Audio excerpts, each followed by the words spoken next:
Algunas de las cosas de las que habla Colorado Castellari tienen que ver con la materia, es decir, cuáles son las posibilidades y las condiciones en las que está escrita en el mundo objetivo esa obra, tanto el soporte, es decir, dónde está realizada esta obra, como la técnica, es decir, con qué materiales se realizó, se concretizó, se materializó esta obra, y cuáles son las dimensiones, que es algo que él no aborda mucho, pero que es muy importante para entender ciertos cambios que hubo a lo largo de la historia del arte, de la cual son también importantes para entender la percepción que nosotros y nosotras tenemos de las obras.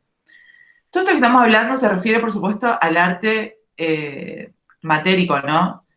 Y está muy relacionado con el arte previo a los 60 del siglo XX, porque después nos vamos a empezar a encontrar con un montón de variedades, desde técnica mixta a arte conceptual, a performance, a miles de cosas en las cuales estos parámetros, algunos van a seguir existiendo y otros no, pero que de todos modos tenemos que conocerlos porque tenemos 3000 años de arte frente a nosotros que tenemos que analizar con estos parámetros. El segundo de los elementos tiene que ver con la forma, con si nosotros básicamente podemos reconocer lo que aparece en ese cuadro o no, si es algo que nos remite al mundo natural o no. El tercer punto tiene que ver con el tema y el género. Esto tampoco lo desarrolla tanto Colorado Castellari, pero nosotras quisimos traerlo porque nos parece muy importante para cumplir algunos de los objetivos de esta materia, que tiene que ver con poder, por un lado, aquellos que son gestores o aquellas que son investigadoras, aquellos y aquellas que van a escribir sus tesinas, que van a tener que evaluar obras existentes o hacer un proceso de autoevaluación sobre las obras que ellos y ellas mismas están produciendo, tiene que ver con qué es lo que estamos representando y en qué tradición la estamos representando, con qué otras obras de estos 3000 o 4000 años de arte están dialogando, lo que ustedes están produciendo o evaluando. Y por eso es muy importante hablar del tema o el género pictórico, ¿no? No estamos hablando de género eh, como lo entendemos hoy, femenino, masculino, etcétera, para entender cuáles son los temas que se abordan. El cuarto de los puntos tiene que ver con la línea, si la línea es cerrada o abierta, por ejemplo. El quinto con el color, con qué uso del color se va a hacer, si es un uso natural, es un uso pictórico, qué tipo de paleta va a tener, qué tipo de valores va a tener. Eh, el sexto punto tiene que ver con la luz. La luz es el único medio por el cual nosotras, podemos acceder a la visión, ¿no? Todo lo que vemos es luz. A partir de la luz podemos ver los colores, podemos ver las formas, podemos identificar. Entonces, tiene una utilización y una codificación muy concreta en el arte, que por lo tanto es muy importante saber analizarla. Esta luz hay que pensar de dónde viene, si viene de un objeto concreto o no, si ese objeto concreto se ve o no en el cuadro, qué tipo de contraste se establece entre luz y sombra, qué gradación hay entre luz y sombra, y como qué suerte de código narrativo nos está dando, ¿no? Si, ¿qué nos está contando esa luz? El séptimo de los puntos tiene que ver con el plano, es decir, cómo se disponen todos los elementos en este plano que es bidimensional, y la tradición occidental lo ha transformado a través de ciertas operaciones en tridimensional, cómo se disponen los elementos a través de qué diferentes perspectivas se puede ordenar ese espacio. El octavo y el noveno son los más complicados de entender, y por eso, si bien están al final, es a los que les quiero dedicar un poquito más de tiempo, que son la composición y el ritmo. Eh, Todos estos elementos que estamos dando, siendo esta ninguna de las tres carreras que compone de la matrícula de esta cátedra, ninguna de las tres carreras tiene como objetivo que ustedes aprendan a pintar o a dibujar, ¿no? Eso es claro. Sin embargo, es muy importante poder conocer todo esto por dos cuestiones. Una, que tiene que ver con poder acceder a la información que nos está brindando la obra de arte como documento, es decir, que nosotros podamos ver una obra y aún si no tiene ficha técnica, si no vemos quién la hizo, cuándo, en dónde, qué soporte, qué técnica, etcétera, nosotros podamos identificar, esta es una obra renacentista, esta es una obra barroca, esta es una obra impresionista. Y en el mundo del arte contemporáneo, que es en el que nosotras vivimos y producimos y gestionamos, en el caso de la gente de gestión, que no necesariamente tiene que producir arte, pero sí tiene que poder valorarla para introducirla dentro del sistema del arte, nos va a permitir también identificar en qué tradiciones estamos trabajando y contra qué tradiciones estamos trabajando, ¿no? En el arte contemporáneo sabemos que hacer hiperrealismo es una declaración política. Entendemos que hacer pintura abstracta es una declaración política. En el mundo en el que vivimos es tan importante en el arte aprender de historia del arte porque eh, nos vamos a comunicar a través del pastiche, de la mezcla, de la cita, del remix, de la postproducción. Y entonces, por eso es muy importante entender a qué tradiciones estamos ascribiendo o cuáles estamos contestando, ¿no? Pensemos en la obra, no sé, de Mauricio Catelán. ¿Recuerdan esta obra que hace unos meses fue tan viral de una banana pegada eh, con una cinta de tela a una pared, ¿no? Cuando nos preguntamos, ¿eso es arte? ¿Por qué es arte? Eso corresponde a otra materia. Acá está la jefa de trabajos prácticos de estética que se dedican a esto, ¿no? A pensar de si esto es arte y por qué es arte. Mauricio Catelán, a pesar de ser un chanta en muchas cosas, es un tipo que tiene muy clara la historia del arte y que gracias a eso él puede no solo vender una banana a millones de euros, sino a hacernos pensar y debatir sobre esto. Sería buenísimo que alguna de ustedes sea Le Próxime Catelán y nos regale una obra el día de mañana, pero si no, por lo menos entender en el arte que nosotros producimos en el mundo contemporáneo, cuáles son los factores formales que sí o sí tenemos que conocer para entender cuál es el valor de la obra que estamos produciendo. Ese es uno de los objetivos de esta materia, ¿no? Por supuesto. ¿Se entendió hasta acá? Si alguno me quiere decir, alguna me quiere decir con el micrófono. ¿Sí, no? ¿Se está? Sí, profe. Y dale, se Bueno. entiende. Estas son las obras que están disponibles para que una de estas obras ustedes deben elegir y trabajarla. Simplemente las muestro. Van a ver que son obras de diferentes contextos de creación, tamaños, técnicas, soportes, épocas, autores, autoras. Hay realmente un muestrario importante, variado. Cada una de estas obras es representativa por ciertas características y por eso también decidimos este conjunto para que cada uno de los grupos seleccione con qué quiere trabajar. Algunos autores van a ser más conocidos que otros y algunos no están dentro del periodo temporal que abarca esta materia, pero que de todos modos tienen elementos formales y remiten a ciertos momentos de la historia del arte que son importantes que ustedes conozcan y puedan decodificar. Desde un mural como este que estamos viendo, que es de inmensísima escala, de Diego Rivera, una obra tenebrista, una obra de Da Vinci, el centro del canon del Renacimiento, impresionismo, una obra de Dalí, abstracción, neoclasicismo, hay de todo realmente. Estas obras, no sé si ya las descubrimos en el aula, pero si no lo hacemos enseguida, y esto sí ya está abierto, que son las consignas. Abro entonces el documento de los parámetros que quiero que analicemos juntos.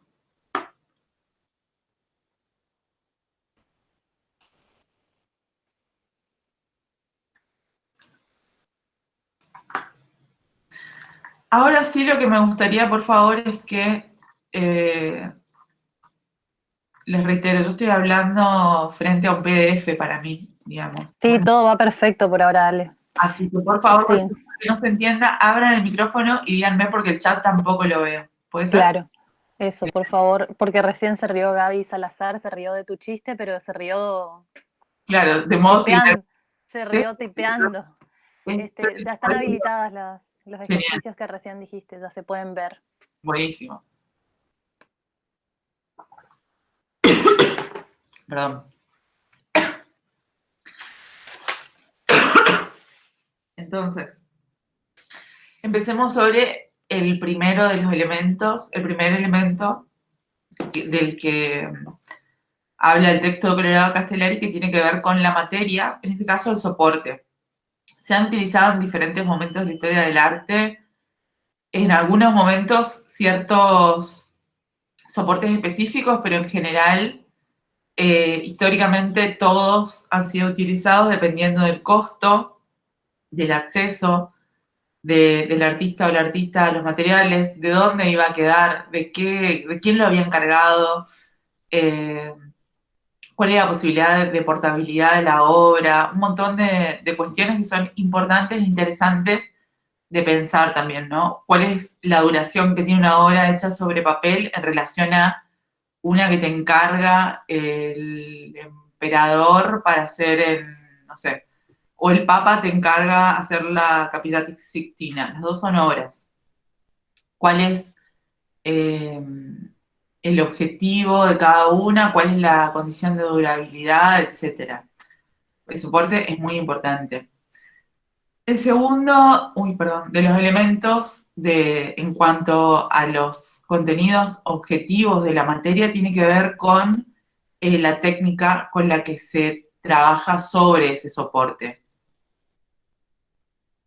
Estas técnicas también tienen que ver con ciertos soportes, demandan ciertas técnicas, ciertos artistas o ciertas artistas fueron maestras en ciertas técnicas. Vamos a pensar siempre como uno de los grandes como maestros del óleo a Da Vinci, como uno de los grandes fracasos del óleo a Da Vinci, ¿no? Del fresco a Da Vinci, que le encargaron hacer la última cena y 3 años después había prácticamente desaparecido porque él empleó mal la técnica.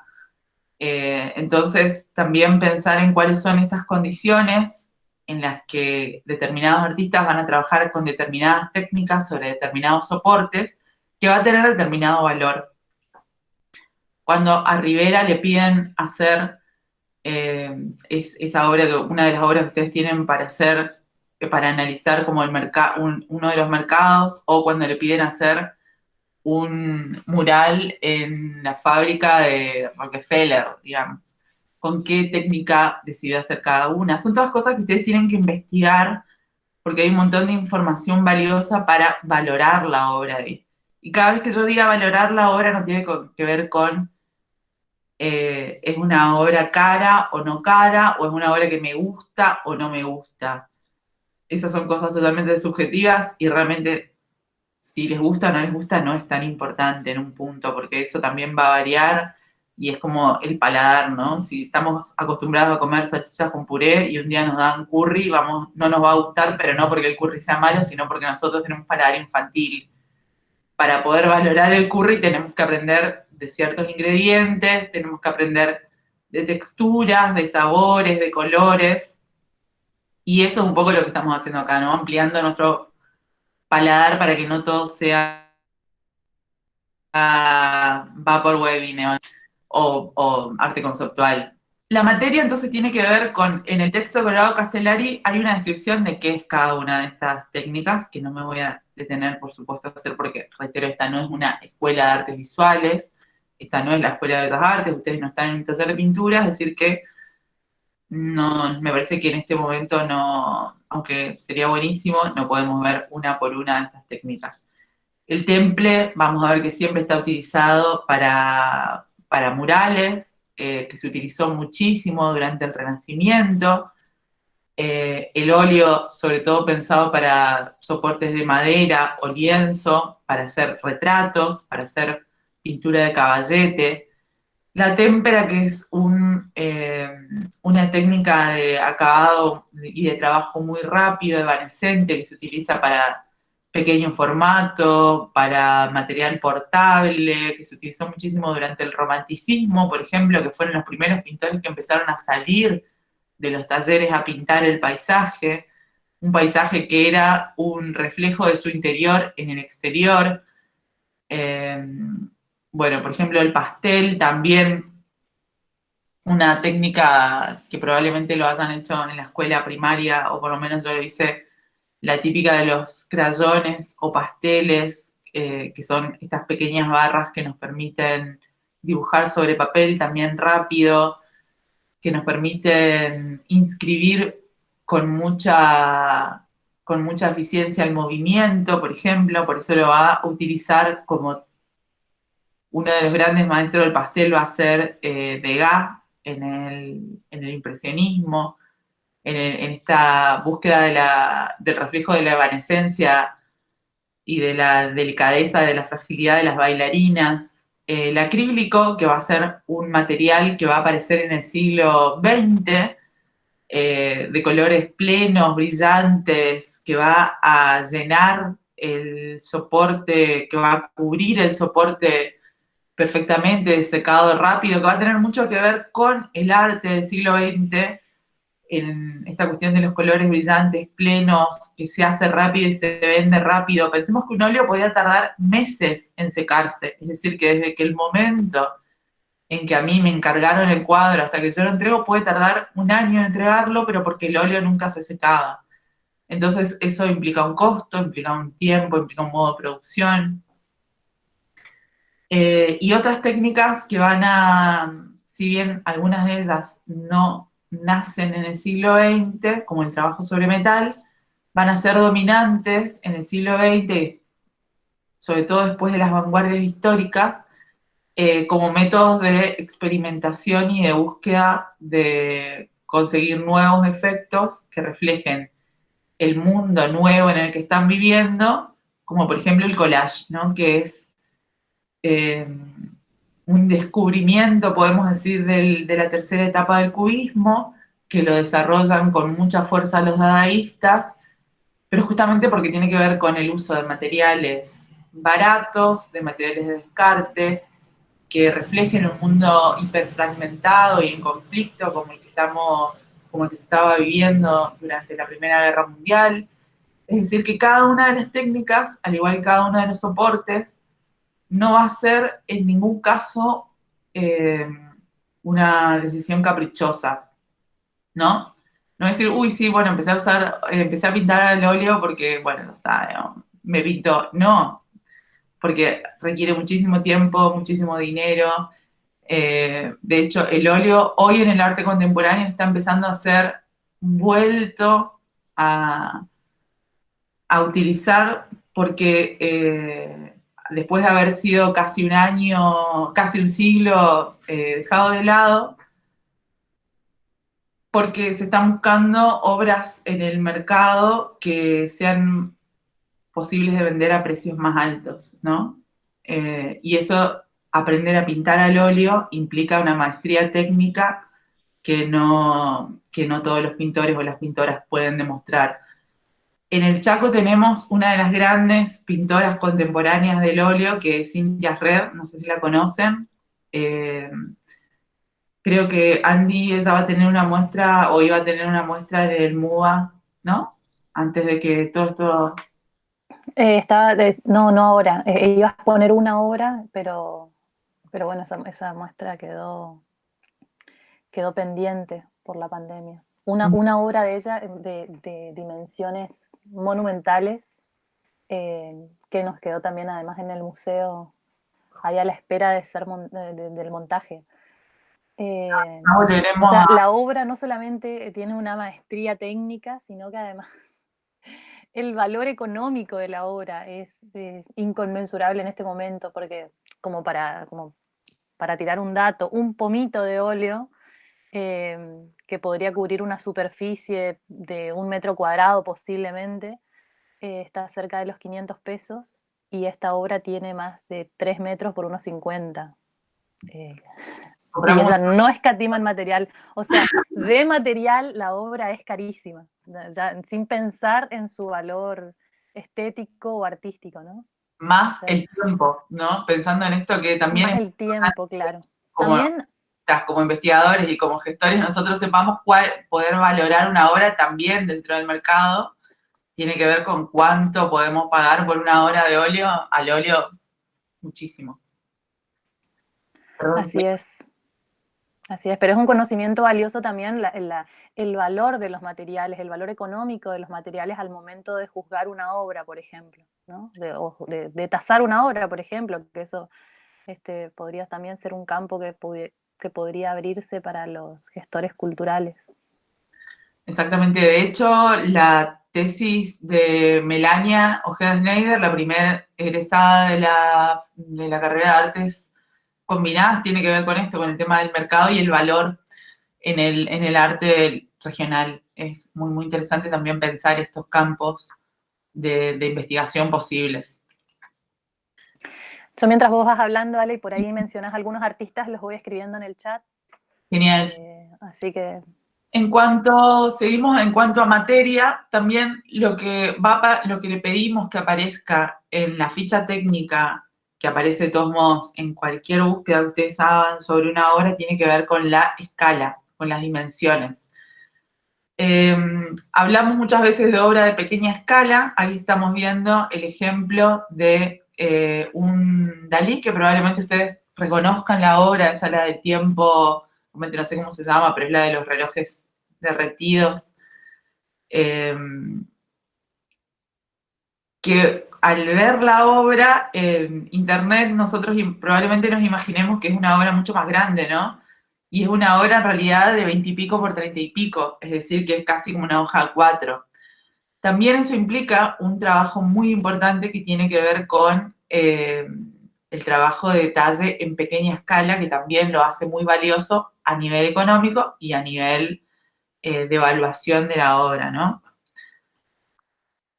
Hablamos de pequeña escala y de gran escala, y esto también tiene algunos componentes históricos importantes que se relacionan con otro de los puntos que ustedes tienen para analizar, que es el tema o el género, porque ciertos temas o ciertos géneros a lo largo de la historia del arte se correspondieron con ciertas escalas, ¿no? Acá estamos viendo una obra de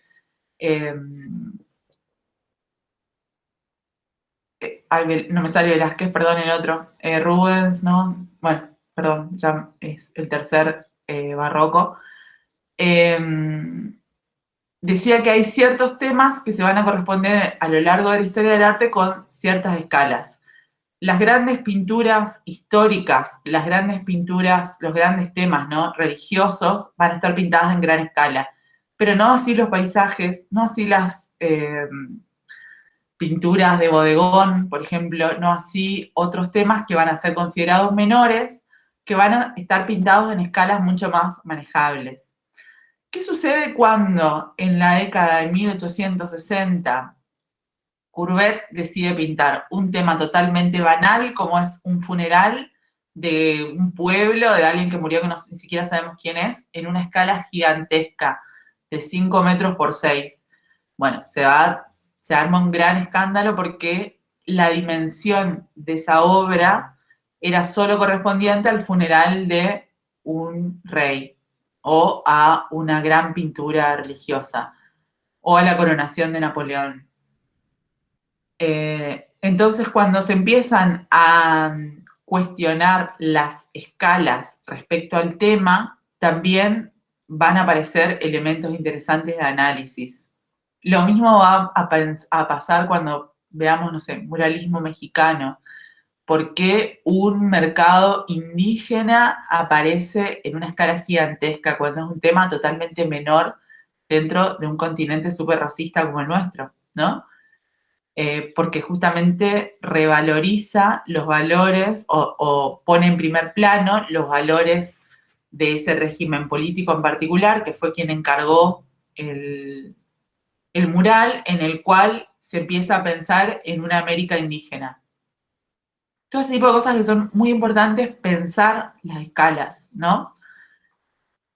¿Se entiende esto más o menos? ¿Por qué pedimos que en la ficha técnica aparezca el tamaño de la obra? Que no es algo eh, menor como dato. Otro de los puntos, estos son bastante sencillos de comprender, así que los estoy pasando súper rápido. Si hay algo que no se entienda, por favor abran el micrófono y díganme, ¿puedo repetir esto o puedo que no entendí? En cuanto a forma, vamos a tener de un modo bastante sencillo dos tipos, como dos grandes órbitas de Rembrandt. Era, perdón, el tercer barroco, este autor que no me acordaba. Esta es la ronda nocturna. En cuanto a forma, estas dos grandes órbitas van a ser, ¿reconozco lo que veo o no reconozco lo que veo? ¿Se corresponde al mundo natural o no se corresponde al mundo natural? Podemos hablar entonces de una obra figurativa o una obra abstracta. En las obras figurativas, acá estamos viendo un retrato de Klimt, por ejemplo, en el cual podemos inmediatamente y de un modo muy sencillo reconocer una mujer sentada en un sillón con un ramo de flores detrás, con un fondo negro, etcétera, ¿no? Podemos decir, estar todos de acuerdo con que esto es eso. Y las obras abstractas pueden remitirnos o no a elementos del mundo natural, pero no replicarlos. Esta es una obra de Miró en la cual nosotros podríamos decir, bueno, es una noche, porque ahí veo algo que puede ser una luna, estrellas, pero también hay, o un ojo, pero hay un montón de otras cosas que no se corresponden necesariamente con nada que nosotros podamos reconocer del mundo natural. Así que hay, digamos, no solo lo abstracto va a ser la obra de Malevich, por ejemplo, la geometría, la abstracción geométrica, o los colores planos, o la obra de, no sé, Lucio Fontana, estoy nombrando autores que probablemente conozcan, eh, sino que va a ser cualquier elemento dispuesto en el plano del cuadro que nosotros no podamos identificar en el mundo natural, que justamente cuestione la mímesis. Y este también es un elemento muy importante porque la abstracción es es uno de los grandes puntos de ruptura que aparecen en la primera década del siglo XX con las vanguardias históricas, en el cual el arte decide, los artistas deciden cuestionar el papel de las artes visuales como espejo del mundo, ¿no? Si no hay mímesis con la realidad exterior, si nuestro papel no es dejar fijado sobre un soporte lo que vemos, cuáles son nuestras posibilidades. Y ahí empiezan un montón de cosas muy importantes en el arte que van a terminar desembocando en la desmaterialización total del arte, como puede ser en el arte conceptual o incluso en el arte de acción como la performance o el happening. Entonces, esto de figurativa o abstracta va a ser un punto de ruptura muy grande en relación a los 3.000, 4.000 años de tradición pictórica previas. Vamos a poder datar una obra a partir de si es figurativa o no, y vamos a poder darle un valor ideológico, social, político, económico a una obra a partir de si es figurativa o no. Como hoy, por ejemplo, el arte hiperrealista, que parece la pintura que parece una fotografía, después de haber sido despreciada durante décadas, empieza otra vez a ser revalorizada, tiene que ver con esto, ¿no? Con que la mímesis es una de las funciones de la pintura, fue una de las funciones de la pintura durante milenios, eh, y hoy puede volver a hacerlo.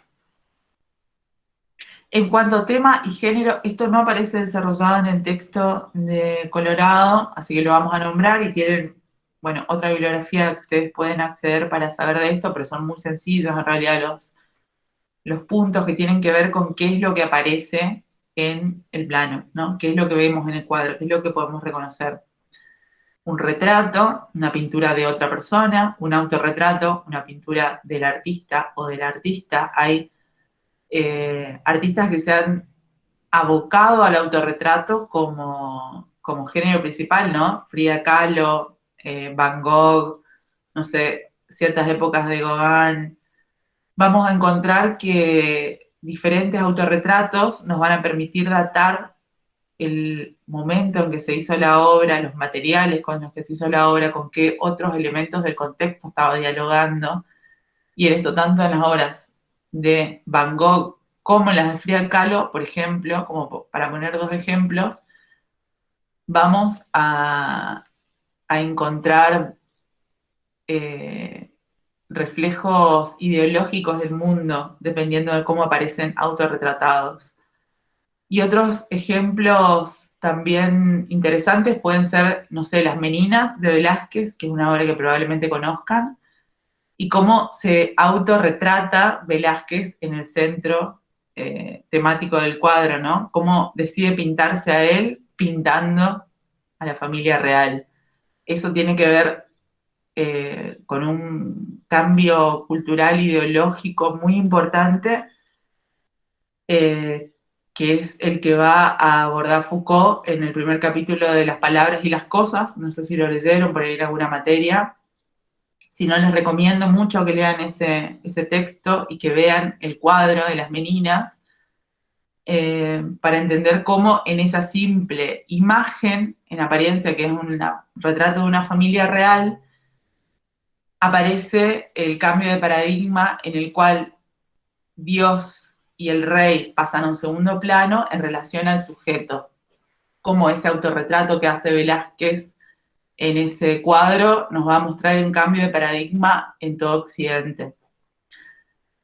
Este tipo de cosas que les estoy diciendo tiene que ver con la posibilidad de pensar por qué el tema o el género son tan importantes al momento de analizar una obra. El bodegón o naturaleza muerta, si bien son dos cosas diferentes, las podemos analizar como en este gran conjunto de elementos dispuestos sobre una mesa, elementos inermes, es decir, no vivos, que se van a quedar quietos y que nos dan la posibilidad de retratarlos. El bodegón fue en ciertos momentos de la historia un género central, como en el barroco, por ejemplo, en la pintura flamenca. Si vieron El ladrón, el cocinero, el ladrón, su mujer y su amante, de Peter Greenaway, esa es una obra que está referenciada directamente, una obra cinematográfica que está referenciada directamente al arte flamenco y cuyo gran tema es el bodegón. Pero que también el bodegón ha sido, si bien era un género de los considerados menores y por eso, por ejemplo, las mujeres podían pintar bodegones, ha sido también un campo de batalla política, como en la obra de Carla Peters, que decide autorretratarse en los reflejos de los bodegones, ¿no? Podemos dejar de esto, por ahí algunas imágenes después para que las vean, pero también como cada uno de estos géneros va a tener un valor, va a tener un sistema de producción, va a tener un sistema referencial con el cual dialogar, y van a ser elementos que sobre todo en el arte contemporáneo van a ser repensados desde otros lugares. Un artista como Marcos López, que a lo mejor lo conozcan, que es un fotógrafo argentino contemporáneo, trabaja bodegones, eh, por ejemplo, de modos totalmente risibles, ¿no? Pensando en nuestro mundo contemporáneo, Made in China, del tercer mundo, cuáles son los elementos que aparecen en el bodegón. El desnudo, por supuesto, y el paisaje son algunos de estos temas. Otros temas, uy, tienen que ver con la marina, es decir, por supuesto, el reflejo en el paisaje del mar, la pintura religiosa como una parte de la pintura mitológica, o la pintura alegórica, La religiosa, digamos, la mitología cristiana tiene un lugar especial dentro del arte de Occidente, por supuesto, porque ha sido financiador durante siglos de algunas de las obras más de arte más importantes. Muchísimo de lo que vemos en el Renacimiento, de las obras que hemos conservado del Renacimiento, van a estar al mismo tiempo que siendo financiadas por la Iglesia Católica, van a estar en cierto modo cuestionando algunos de sus principios, ¿no? Bien como esto que decíamos del cambio del paradigma o de la visión que se da a partir del Renacimiento en Occidente, va a poder ser reconocido en la pintura religiosa desde el Renacimiento en adelante. La mitológica nos referimos no a la mitología cristiana, sino a la mitología griega y romana, básicamente. La pintura alegórica, donde muchos de estos elementos, a veces algunos de la mitología, pero otros de los saberes populares, como ciertos animales o ciertos lugares o ciertos objetos, sabemos que van a tener un valor en ese contexto en el cual fue inscrito. Para esto les recomiendo que lean el texto que analiza lo del sistema de análisis de Panofsky. Y para entender las alegorías tenemos que saber un montón de, no solo de historia del arte, sino de historia, para entender qué valor tenían en ese determinado momento esos elementos. Y la pintura histórica, que es uno de estos otros grandes géneros, que tiene que ver con reflejar ciertos momentos que querían que queden en la memoria popular, que queden fijados de cierta manera con ciertos héroes, con ciertos valores para el pueblo, que van a ser siempre, recurrentemente en cada época, van a ser revisados, ¿no? ¿Cómo va a aparecer, decíamos, esta obra de David, en la cual él pinta la coronación de Napoleón, por ejemplo? Cómo Napoleón aparece representado del mismo modo que aparece, no sé, Jesús en las obras religiosas. Eso no es casualidad. Como en la pintura histórica mucho más cercana en el tiempo no contemporánea, cuando lleguemos a la unidad 3 y veamos arte argentino y latinoamericano, cómo van a aparecer los héroes de cada país, los héroes de los estados, los próceres, representados con ciertos valores y atributos similares a esto que decíamos, a figuras religiosas o a ciertos momentos o a ciertos elementos de la mitología, por ejemplo. Cómo podemos establecer relaciones visuales entre, no sé, Moreno y un semidios que se dedica al estudio o no sé. ¿Se entiende ese tipo de cosas? Estos valores, cómo van a aparecer una y otra vez representados y cómo los temas son importantes para entenderlos. Bueno, y en cuanto a la línea, yo sigo porque nadie me dice nada, así que continúo. En cuanto a la línea es lo que nos va a permitir, por un lado, delimitar las figuras, crear los espacios en el plano, delimitar los diferentes puntos de interés en el plano,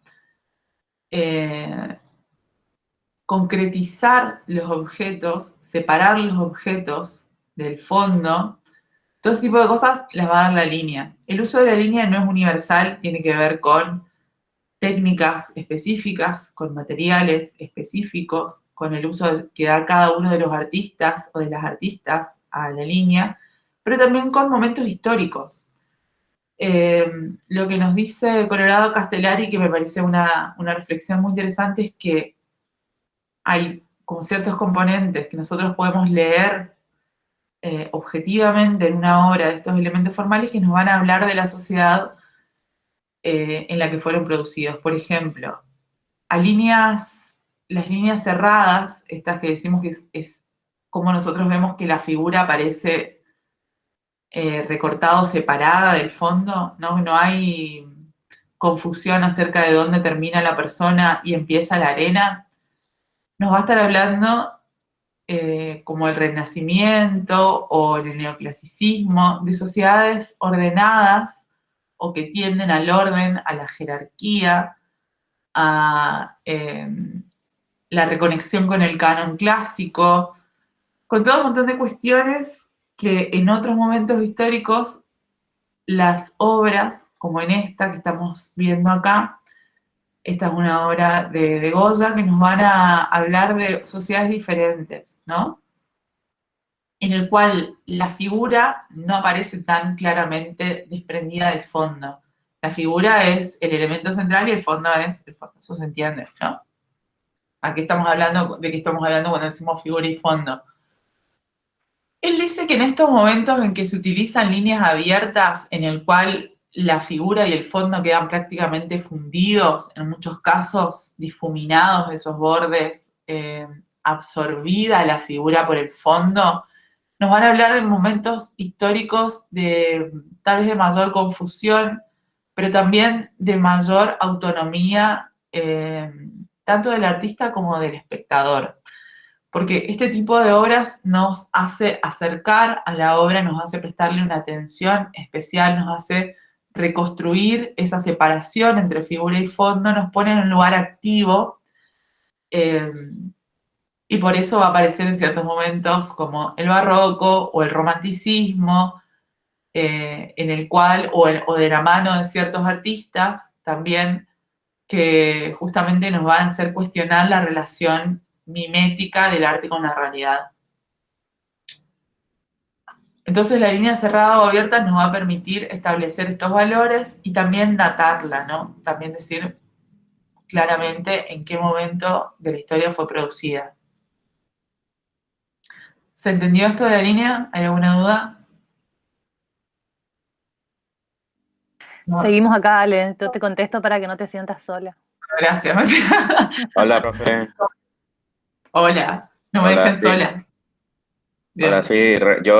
Yo recién entro porque estaba teniendo otra clase con otra materia. Ujú. Ajá. ¿Hay alguna pregunta? ¿De qué estaban hablando? Esta clase queda grabada, así que la podés ver de ahora o sea, prestar atención de ahora en adelante y ver el principio cuando terminemos la clase, porque si no voy a estar otros 40 minutos, ¿puede ser? Bien, bueno. Si no hay preguntas, seguimos. Pues se nos termina el tiempo. El color, nos dice Colorado Castellari que tenemos que indagar si el color es realista o pictórico, es decir, si nos remite a una representación mimética de la realidad o el uso del color tiene un valor simbólico dentro de la paleta específica del artista o del artista. ¿Hay colores simbólicos? Sí. Hay colores que van a tener determinado valor en determinadas obras, como durante una gran época de la historia, todo lo que era azul nos remitía a Cristo y a su familia, y todo lo que era rojo nos remitía, por ejemplo, a, no sé, a determinada familia real. ¿Qué paleta domina y cómo están dispuestos estos colores? Realista y simbólico, acá vemos la Virgen de las Piedras, la obra de mi izquierda, que es una obra de Da Vinci, del Renacimiento, en el cual María aparece vestida de rojo, por ejemplo, que podemos identificar así, y tiene ese manto que acá en la imagen me parece que se ve un poco verde, pero es un manto azul. La identificamos como que es el color de la Virgen, no es simplemente una mujer con un bebé, sino que por el uso de estos colores podemos identificar, aún sin saber el nombre de la obra, que es la Virgen jugando con Jesús. También ahí vemos otros símbolos, como el tema del cabrito, no sé, el animalito que tiene Jesús, que representa también el cristianismo. Y el color pictórico en este retrato de Klimt que tenemos a mi derecha, donde nosotros sabemos que ese no es el color real de la piel, también, no sé cómo lo están viendo ustedes, pero es un color verdoso el que aparece en el cuadro, sabemos que ese no es el color de la piel, pero es el color que el artista decide ponerle a sus figuras. Entonces el color pictórico va a ser la decisión que toma él o la artista en relación a qué relación mimética va a establecer con la realidad. Color pictórico en esta obra también de Seurat, postimpresionista. Y en cuanto a paleta, nosotros hablamos de paleta fría o paleta cálida, ¿no? Paleta fría tenemos acá un Chagall, por ejemplo, donde vemos la dominancia de los colores violeta, azul, verde, con pequeños toques de colores cálidos como el rojo o el naranja. Una paleta fría también. Acá vemos el manto azul otra vez de la Virgen, que nos hace inmediatamente identificarla como que no es una santa o otra persona, sino es la Virgen. Por ese simple manto nosotros ya la podemos identificar, que va a estar relacionada también con ciertos momentos históricos, con ciertos temas y con ciertos ánimos, ¿no? Son obras en general las que el autor o la autora decide utilizar paleta fría, más obras que nos remiten a la reflexión o a temas profundos. Acá tenemos otro ejemplo de paleta fría en una obra de Tamara de Lempicka. Y las obras de paleta cálida, si bien en las obras en general, en la inmensa mayoría de las obras, van a convivir los colores fríos y los cálidos por el tema del contraste, va a haber dominancia de una de las paletas. En esta paleta cálida vemos en todos estos tonos de naranja, de colores siena, que son tanto el color de las piedras con el sol reflejado como los colores de la piel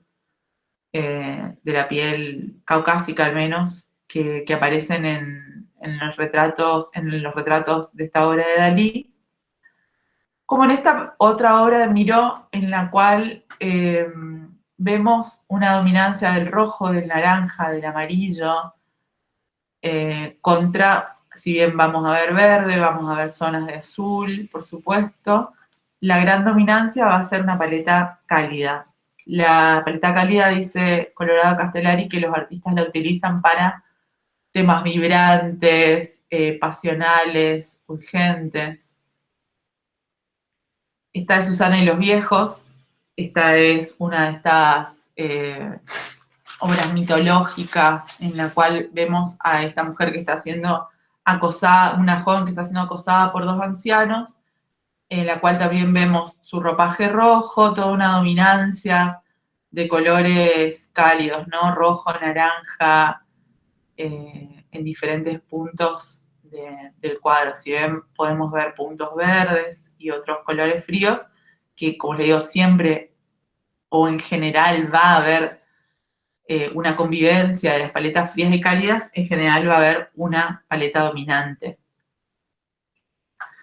También cuando hablamos de color, vamos a hablar de blanco y negro, que no son colores, sino valores, ¿no? Blanco y negro y todo lo que está en el medio de la paleta, la escala de grises, no son colores, sino son valores. Por los valores nos van a determinar la clave. Si hablamos de obras de clave alta, es decir, que tienen mucho blanco, y obras de clave baja, que son las que tienen mucho negro. Y también la convivencia de esto, el blanco y el negro, solos o combinados con los colores, nos van a permitir hablar de obras de alto o bajo contraste. Tenemos esta obra de alto contraste, en la cual hay una zona de la obra blanquísima y toda una otra zona de la obra de sombras que va a ser muy oscura. Hablamos de clave alta cuando hay mucho blanco, como en esta obra de Turner. Clave alta en esta obra también de Renoir, donde vamos a ver esa dominancia del blanco junto con una paleta fría, en este caso, ¿no? Podemos decir que es clave alta y paleta fría. Clave baja, cuando hay mucho negro, cuando el negro se mezcla incluso con los colores para bajarlos. clave baja y alto contraste en esta obra de Caravaggio, en la cual vemos una enorme cantidad del plano dominada por el negro y la zona que está dominada por los colores claros, con una paleta cálida, tienen mucho blanco, es decir, que tiene un contraste muy alto entre lo oscuro y lo claro. Esto nos va a permitir datar esta obra inmediatamente como una obra barroca, ¿no? Bueno, barroca manierista sería el caso de Caravaggio, pero podemos decir que una obra renacentista nunca se vería así, una obra impresionista nunca se vería así. Nos permite entender el contexto en el cual fue producida. La luz, si es homogénea o determinada, es decir, se cubre todo el espacio o ciertos espacios del plano, si el contraste es alto o gradual, si de la zona más iluminada a la menos iluminada, eso se va construyendo de a poco o es violento, como en el caso este. De dónde viene, hacia dónde va la luz, si es determinado o no, si vemos de dónde sale o no, si es una luz que nos remite a una relación mimética con la realidad o nos está queriendo contar otra cosa. Todas estas cosas aparecen al mismo tiempo, ¿no? En la luz. Son todos factores que hay que analizar al mismo tiempo. En este caso es una obra de Georges de Latour, que es como uno de los maestros tenebristas, que por eso también lo traigo porque es súper claro en su demostración.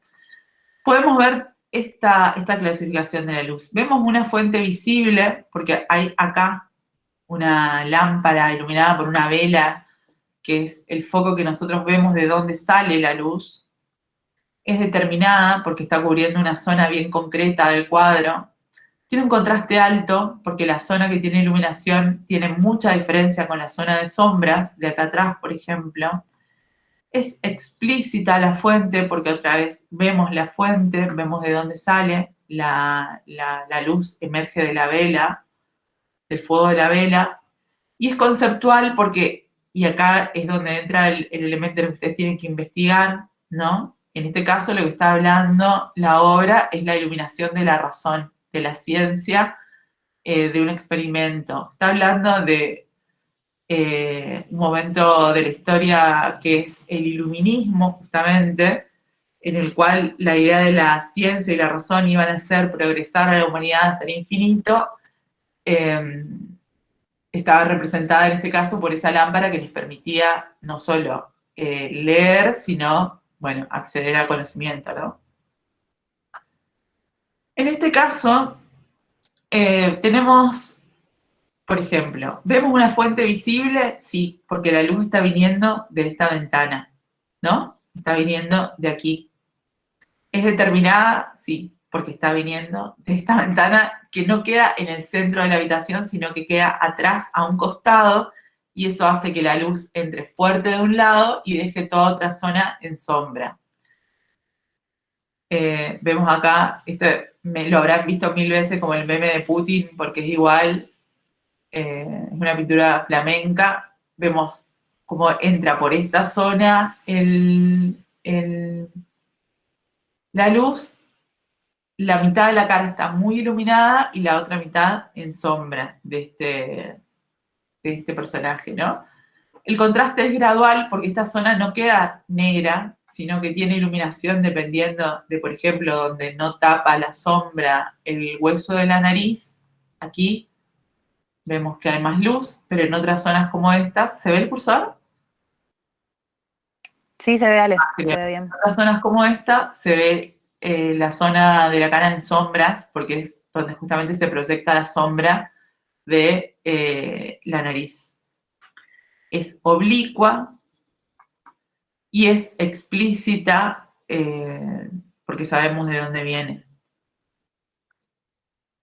Esta es una pintura renacentista bien clara en la que podemos identificar esto que digo renacentista porque en el Renacimiento o en el Neoclasicismo son los momentos en los que este tipo de iluminación va a dominar y tiene que ver con esta relación que nos dice Colorado Castellari que tiene con la sociedad, ¿no? Con una sociedad ordenada, jerárquica. una luz homogénea, todo el cuadro, vamos a ver que se ve con claridad, no hay zonas de sombra, como lo veíamos acá, por ejemplo, que todo esto no lo vemos. El contraste es gradual, si bien hay zonas que tienen más iluminación, como puede ser este brazo en relación a esta zona de la pierna, por ejemplo, vemos que hay una diferencia de iluminación, pero es gradual. Hay una fuente implícita, no sabemos dónde está el sol en ese momento, no hay una fuente identificable, que nosotros podemos decir, ah, sí, el sol se está poniendo y por eso viene de ahí la luz. Y la dirección es frontal, de frente, que hace que se vea todo. Esto también se llama, este tipo de iluminación se llama iluminación propia. Lo van a ver así en el texto. Parece que los cuerpos emanan la luz, ¿no? Que la luz sale de los cuerpos. Por eso los podemos ver con tanta claridad. ¿Hay alguna duda sobre esto de la luz?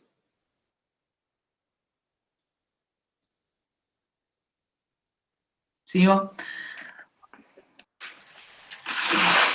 Bueno, en cuanto al plano, ustedes piensen que esta es una de las cosas más difíciles de explicar a veces, y que por eso, de hecho, bueno, ustedes a lo mejor lo hicieron como lo hice yo en la escuela, nos enseñaban a dibujar en perspectiva, ¿no? Aunque yo no fui a la escuela técnica, nos enseñaban a hacer eso porque tiene que ver con una construcción racional del espacio. Estas ideas del plano que vamos a ver ahora son epocales y culturales.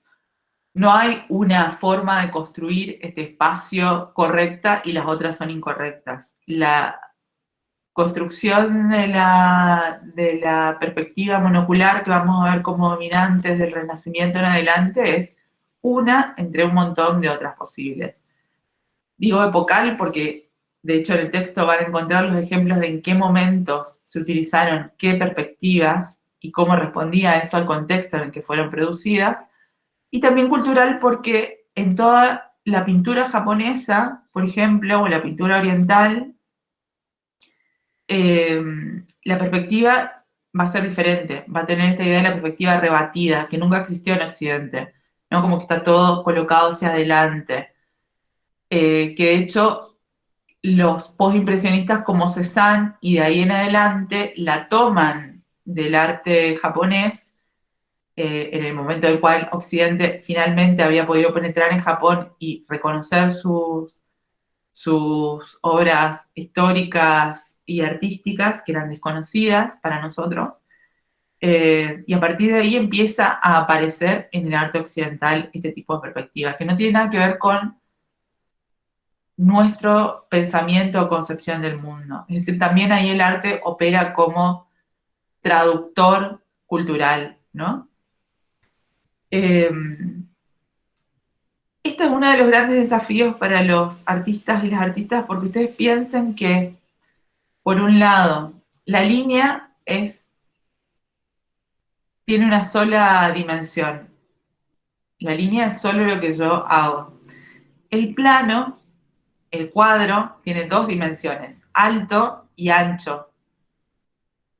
Y lo que se representa dentro del plano tiene tres dimensiones, alto, ancho y profundidad.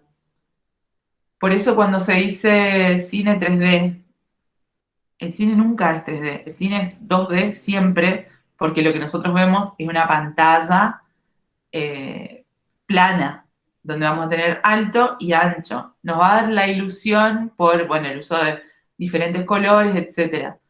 Pero siempre todas las representaciones que nosotros hacemos en Occidente, hasta las vanguardias, durante todos esos milenios, van a crear la ilusión de tridimensionalidad en un plano bidimensional a través de un elemento unidimensional como la línea. Y acá está como la gran complejidad, ¿no? La bidimensionalidad se transforma en tridimensionalidad a través de la creación de la perspectiva, a través de diferentes trucos ópticos que se van a construir a través de la perspectiva. La perspectiva, como decíamos, dominante va a ser en Occidente desde el Renacimiento en adelante en la monocular, pero va a haber otras en otros momentos de la historia, y justamente en el siglo XX, cuando de las vanguardias históricas en adelante se rompa definitivamente la servidumbre del arte a la mímesis, a la reproducción mimética del mundo, la perspectiva va a ser una de las más afectadas, una de las más evidentes en el cambio. Y esto tiene que ver con la visión política del arte, con la visión ideológica de qué es lo que está reflejando el arte en la obra, el artista en la obra. Ahí aparecen estos son los elementos, algunas de las posibilidades de perspectiva que nos da Colorado Castellari, y acá quiero que las veamos en la obra. Esta obra de Rafael va a ser uno de los ejemplos clarísimos, pero no único, porque como decimos del Renacimiento en adelante va a ser dominante esto de la perspectiva lineal o monocular. Ustedes saben que nosotros en general tenemos dos ojos. Acá, por lo que nosotros vemos en realidad dos cosas superpuestas que nuestro cerebro compone en una sola en lo que estamos viendo en el mundo exterior. Por eso esta cosa de si nosotros vemos con un ojo y después cerramos y vemos con el otro, vamos a ver las cosas como corridas del lugar. Esa composición única la hace nuestro cerebro para no volvernos locos, pero nosotros no tenemos perspectiva monocular al ver, tenemos una perspectiva de 2 puntos, lo que se llamaría perspectiva múltiple. Lo que consiguen los artistas del Renacimiento retomando los estudios del siglo I antes de Cristo de los artistas romanos, en ese caso de los arquitectos romanos, tiene que ver con la idea de que se establece un punto en el plano, que es el punto de fuga, al cual van a converger todas las líneas del cuadro. Esta, que va a ser una disposición geométrica y artificial, nos va a permitir construir la ilusión de un mundo tridimensional en este plano bidimensional que es el cuadro. Acá quiero que lo veamos en este boceto. Este es el cuadro terminado, por supuesto, y esta es un análisis geométrico de cómo se construyó la obra. El punto de fuga es esto, que es la ventanita, que va a ser la veduta, uno de los grandes recursos que va a haber en el Renacimiento para establecer el punto de fuga, al cual van a converger todas las líneas del cuadro. En este caso, además, estamos viendo no solo cómo están creadas las líneas de perspectiva para guiarnos a ese punto de fuga, sino también cómo están elaboradas las zonas de composición equilibrada del cuadro. En esta que es la Academia de Platón, también vemos cómo dispusieron cada una de las líneas de la perspectiva para que converjan en el punto de fuga que está en el exacto centro del cuadro, que es además simbólico porque es el lugar en el cual se está pasando Platón, creo que el otro es Sócrates, le está traspasando el conocimiento, ¿no? Aquí también como la composición opera de modo de refuerzo simbólico. Vemos cómo a través de punto de fuga van a estar dispuestas todas las líneas y cómo esto es lo que va a establecer una composición tan cerrada y equilibrada y simétrica. ¿Se va entendiendo? Estas líneas, además del punto de fuga, lo que nos están mostrando son las relaciones de proporción de la perspectiva áurea que domina este cuadro.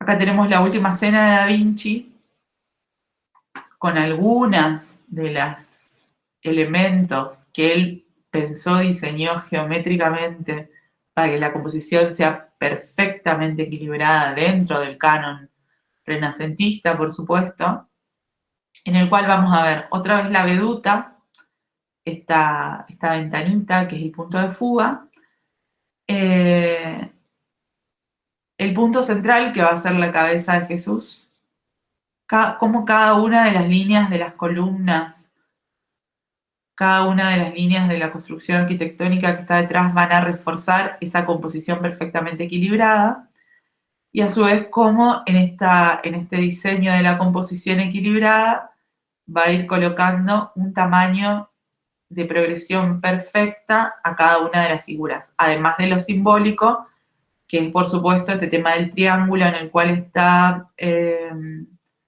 dibujado la figura de Jesús, que es la figura perfecta, el equilibrio perfecto.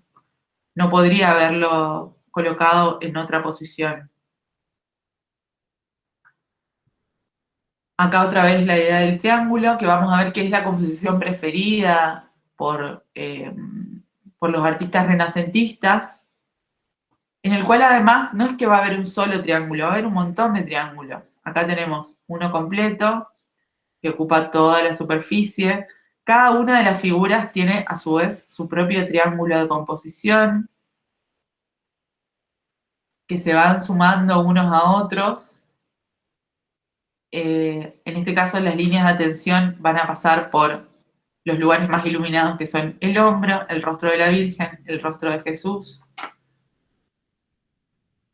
Para que veamos que cada una de estas cosas de las composiciones son totalmente racionales y geométricas, que tiene que ver con una idea de cómo abordar el conocimiento, de cómo establecer esta relación mimética con el mundo, porque si bien todas estas son figuras reconocibles, no es que ninguno de nosotros haya visto a Jesús, pero todos vimos un bebé o a la Virgen, pero vimos a una mujer que podemos reconocer, esto es la figura de una mujer.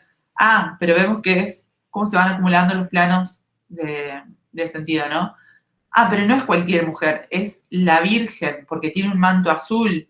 Ah, y este no es cualquier bebé, es Jesús, por cómo está iluminado por la luz una luz simbólica divina, pero a su vez tiene un cordero como juguete, que es la figura del Cordero de Dios, etc. No sé, todos estos elementos se van a ir superponiendo. Los casos que vimos son todos renacentistas, pero en cada una de las obras que vimos hay una composición. Acá vemos otra vez las composiciones triangulares, una general que va de punto a punto del cuadro y después cada una de las figuras tiene su propio triángulo.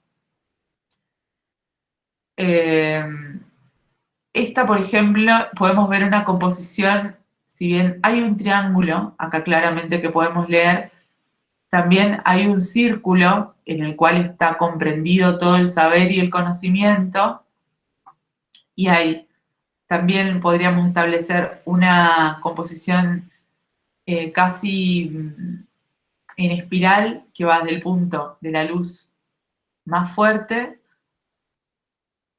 Podríamos establecer una línea que se va alejando hacia las zonas de mayor oscuridad. Esto va también, la luz también nos va a permitir determinar el ritmo. ¿Qué es lo último que vamos a ver? Y es uno de los puntos más difíciles de comprender si no se ven muchísimas obras, porque de incluso cada época y cada artista y cada obra van a tener ritmos particulares. Acá algunos de los otros ejemplos de lo que nombra Colorado Castellari como ejemplos de perspectivas. La perspectiva aérea está visto desde más arriba, desde la altura de una persona normal parada, y a medida que se aleja del punto de vista se va viendo más difuminado. Es decir, que lo que tiene menos nitidez va a estar más lejos y lo que está más nítido va a estar más cerca.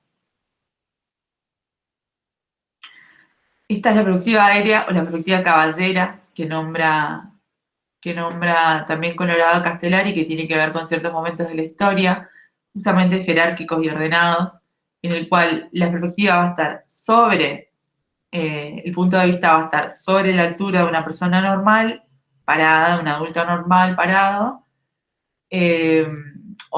promedio, digamos, no normal,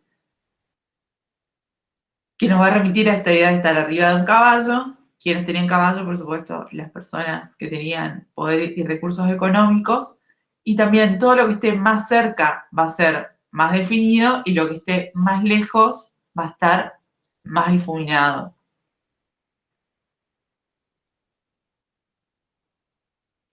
Desde las vanguardias históricas en adelante, ¿vieron la cantidad de veces que dije hoy, desde las vanguardias históricas, esto cambia, esto no es así, esto tiene otro valor? Y ese es el punto que ustedes van a tener que investigar para el siguiente trabajo práctico, que tiene que ver cómo explota el mundo del arte en las vanguardias y cómo nada vuelve a ser lo mismo, porque cada uno de estos parámetros que durante milenios se sostuvo se transforman en otra cosa. Esta obra que estamos viendo acá es Cézanne, que va a ser el iniciador de la perspectiva múltiple, que van a llevar mucho más lejos los cubistas, y la obra de Picasso especialmente, unos años después, va a tener que ver con que algo mucho más cercano a la mirada real, digamos esto con muchas comillas, ¿no? Pensemos que nosotros no vemos cuadros, nos accedemos a la realidad en un determinado espacio y un determinado tiempo. Entonces, la perspectiva va a ser múltiple, o va a ser más realista la perspectiva múltiple, porque el plano se va actualizando permanentemente a medida que nosotros nos desplazamos físicamente, a medida que nosotros respiramos, en lo cual va a permitir cambiar el punto de vista, a la medida que nosotros concentramos nuestra atención en un punto u otro del plano. Nosotros siempre vemos el plano general, ¿no? Todo lo que nosotros vemos es todo lo que aparece en nuestro campo de visión, pero sin embargo, lo que recordamos de algo va a estar mucho más cercano a los planos cinematográficos. Un primer plano de fulana cuando me estaba hablando enfrente. No es que yo dejé de ver todo lo que hay de costado. Lo anulé porque mi plano de atención es este. En este momento mi plano de atención es un pedacito de la pantalla y todo el resto de mi escritorio no lo estoy viendo. Y eso pasa también en la perspectiva múltiple, y por eso, desde las vanguardias en adelante, las perspectivas múltiples van a ser tan importantes. Todo va a aparecer, pero nada va a estar concentrado en esta disposición geométrica ideal y estática que nos proponía la perspectiva monocular. Perspectiva múltiple en esta obra de Picasso, en el cual vemos como si estuviéramos viendo desde diferentes lugares, como si estuviéramos rodeando a esta niña con el juguete, pero en un solo plano, como si estuviéramos viendo todo al mismo tiempo, pero en una imagen fija. Incorporando la idea del tiempo, ¿no? La cuarta dimensión. Ahora estamos viendo profundidad, alto, ancho y tiempo, todo pero en una imagen fija. Otro de los modos de crear perspectiva, estas ideas de la tercera dimensión, que nos dice en ciertos momentos históricos, sobre todo, va a ser el escorzo. En el barroco va a ser el modo dominante. Acá vemos esta obra de Rubens, en la cual vemos estas torsiones del cuerpo y estas disposiciones diagonales, oblicuas de los cuerpos, van a determinar qué es lo que está más cerca y qué es lo que está más lejos, ¿no? Veamos este cuerpo, por ejemplo, de una de las Sabinas. Estas son las mujeres que fueron, las romanas, digamos, que fueron secuestradas, las primeras cautivas dentro de la mitología machista. Estas son las Sabinas que están siendo secuestradas.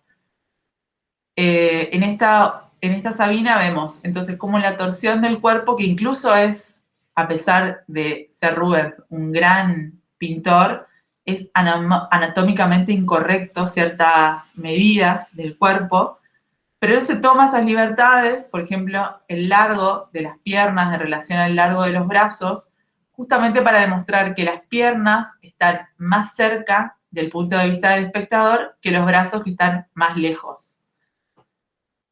Pensemos que esta idea de profundidad en un plano bidimensional se construye a través de estos trucos y no de otra cosa. No hay nada tridimensional real acá, no hay forma de mostrar la profundidad en un plano bidimensional si no es a través de estas decisiones.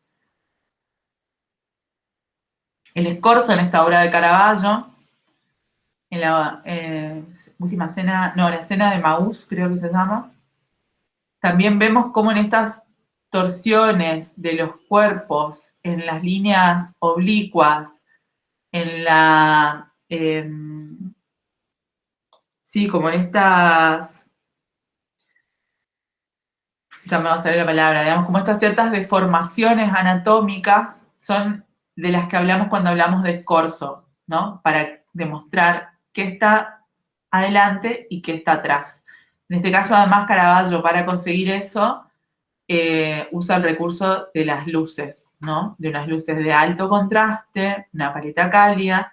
La luz que viene de acá atrás nos permite establecer una separación entre las figuras y el fondo a través de la sombra, que vemos la diferencia del tamaño de la sombra con la figura, nos permite entender que hay un espacio ahí.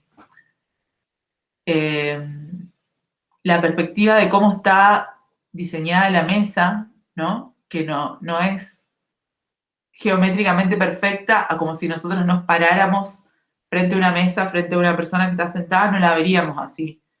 Él decide tomar estas decisiones, justamente colocar en escorzo las figuras y el plano de la mesa para crear esta tridimensionalidad de modo mucho más dramático que si lo hubiera hecho perfectamente siguiendo las reglas geométricas de la perspectiva monocular. Muchas de estas cosas de composición ya las estuvimos nombrando. Por ejemplo, en esta obra medieval vamos a ver que es una composición simétrica porque los dos lados del plano pesan visualmente lo mismo, tienen la misma cantidad de información. Es una composición cerrada, en tanto cada una de las figuras tiene una figura geométrica que se corresponde y nada queda por fuera, todo lo importante está dentro del cuadro. Es geométrica, vemos los triángulos, otra vez la Virgen, el triángulo que es la figura perfecta, el color del manto que nos indica que es ella y no otra mujer. Bueno, vemos la cosa de los reyes y todo eso, los reyes magos, los ángeles, ahí todo hay como un emboceré de momentos religiosos, todos compactados en una sola imagen. Vemos que es una composición vertical porque cada uno de los elementos nos lleva hacia arriba, los elementos centrales que nos van a guiar los ojos, que son estas columnas, y es una composición en niveles, porque tenemos primer nivel, segundo nivel, tercer nivel. También esta obra de Caravaggio que refleja la historia mitológica de Narciso. Vemos que es una composición simétrica, es prácticamente idéntico el tamaño que dedica a cada una de las partes del plano, la figura más el reflejo. Es frontal, lo vemos de frente, a la altura que si nosotros estuviéramos sentados frente a él, no lo estamos viendo ni de arriba ni de abajo, no es un contrapicado ni un picado para quienes estudian el lenguaje visual. Es una composición cerrada, otra vez, este círculo que nos marca acá la figura con el reflejo, que se repite en la rodilla, en la cara, y es espejada. Esta es uno de estos bodegones de Cézanne, justamente que decíamos cómo él toma el tipo de perspectiva rebatida que hicieron los japoneses durante muchísimos años y Occidente estaba recibiendo en ese momento como un gran impacto de descubrir qué pasaba del otro lado del mundo, y utiliza esa perspectiva rebatida en la cual vemos como que esta parte de la mesa se va hacia adelante. Pensemos que en una perspectiva monocular esto sería mucho más chico que esto para verlo más lejos, tendría mayor presencia, esta parte, este canto de la mesa tendría mayor presencia que este, lo veríamos al revés. Y esta línea del fondo de la pared seguiría la misma línea que esta, que la línea de la mesa. Por eso decimos perspectiva múltiple, porque parece que estuviéramos caminando alrededor de esto y por eso lo vemos de diferentes lugares en una imagen fija. Es una composición abierta, cada uno de los elementos como en una espiral nos va llevando hacia afuera, centrífuga y asimétrica. No hay una zona que esté centralmente ocupando todo el peso, sino que el peso de la imagen visual está distribuido en diferentes puntos del plano.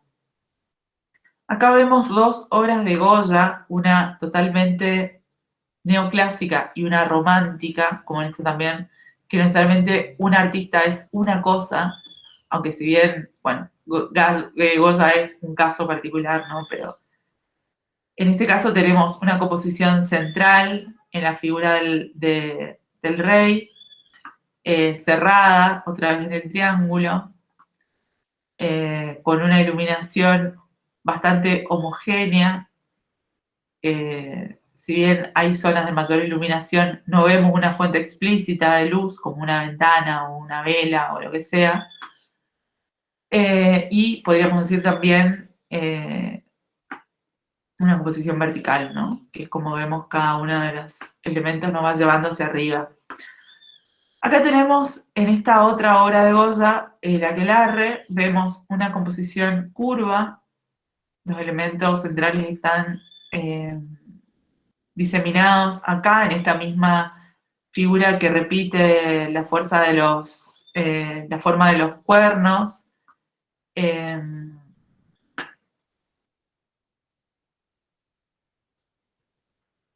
Vemos una iluminación también de alto contraste, de paleta fría, si bien es una iluminación implícita porque no vemos de dónde viene, aunque sabemos que acá se está probablemente poniendo el sol o levantando, no sabemos muy bien en realidad porque no sé de qué lado están las montañas en este caso. Y vemos cómo cada uno de estos elementos, cada una de estas decisiones van a tener valores conceptuales también. Obviamente, una composición vertical nos va a hablar de un mundo ordenado y jerárquico en contraposición a una composición curva o, en este caso, cerrada, casi oblicua, que nos va a hablar de un mundo probablemente más desordenado o incluso reconcentrado. ¿Se entiende todo esto? Ya terminamos. Y este último punto que es solo para nombrarlo, porque realmente, como les decía, lleva muchísimo tiempo, trabajo y subjetividad también colocada en el análisis que tiene que ver con el tema del ritmo. Estos ritmos que nombra Colorado Castellari van a convivir. Va a ser un ritmo cromático al mismo tiempo que probablemente un ritmo formal, ¿no? Entonces acá vemos un ritmo cromático en esta obra porque todos los elementos van a ser ta, ta, ta, ta, ta, ta. Todo lo rojo, todo lo naranja en esta paleta cálida nos va a ir llevando el ojo de un punto al otro, al otro, al otro, al otro. Es lo mismo que nosotros hacemos en la música, es lo mismo que hacemos en el montaje. Solamente que eso lo hacemos a lo largo del tiempo y acá lo hacemos en una imagen fija. Pero tiene el mismo principio. En este caso nosotros estamos guiando el ojo del espectador o de la espectadora a ciertos puntos que no van a saltar de este a este, van a saltar a cada uno de los elementos rojos o de los elementos ultracálidos y nos van a hacer tener esa lectura regular del espacio. 1, 2, 3, 4, 5, 6. Tiene una composición o un ritmo lineal, también otra vez, todas estas líneas que se van yendo hacia arriba, excepto la de Jesús, que está muerto, y las dos mujeres que lo sostienen, las dos mujeres que lo bajaron, digamos, del coso, o lo sacaron de la cripta, no sé muy bien cómo es la historia, que van a tener un ritmo horizontal, que va justamente a ser como si nosotros acá estuviéramos leyendo música, sería ta, ta, ta, ta, ta. Este tipo de cosas, por eso les digo, son tan subjetivas y llevan tanto tiempo y tantas posibilidades que no se las vamos a pedir, por supuesto, pero sí está bueno que las vayan pensando porque tienen esta estructura de ritmo la buscamos en la literatura, en la poesía, en la música, en el montaje audiovisual y también en la pintura. Aunque uno diga, ¿cómo puede ser si es una imagen fija? ¿Cómo puede tener ritmo? Puede tener. Acá tenemos un ritmo de lectura curvo, que otra vez nos va a ir llevando desde lo más lejano hacia lo central, como en una suerte de espiral. Va a estar todo en esta composición de tipo curva, pero también triangular, ¿no? El punto focal va a ser el sol que ilumina otra vez a la Virgen vestida con el manto azul y al niño. Los ángeles que están sosteniendo la esfera celeste. Tiene una composición también de color un ritmo cromático que va rojo, rojo, naranja, rojo, rojo. ¿Entienden? Y también acá podemos hacer una lectura rítmica de la iluminación yendo a los lugares más iluminados. Todo esto que estoy diciendo no es un delirio que a mí se me ocurre, ¿no? Son cosas que cuando un artista o un artista planea una obra, que muchas veces ese plano o ese boceto lleva casi tanto tiempo como la ejecución, porque todas estas cosas están pensadas, no es, bueno, pongo 3 cositas, hago un meme. Realmente las artes visuales tienen muchísimo trabajo, muchísimo pensamiento y muchísimos mensajes detrás de estas imágenes aparentemente neutras que deben ser analizadas y es uno de los objetivos de esta materia. Bueno, y esto se lo había puesto como ejemplo simplemente para hacerlo juntos, pero me parece que ya se nos fue muchísimo la hora, así que los dejo a su criterio.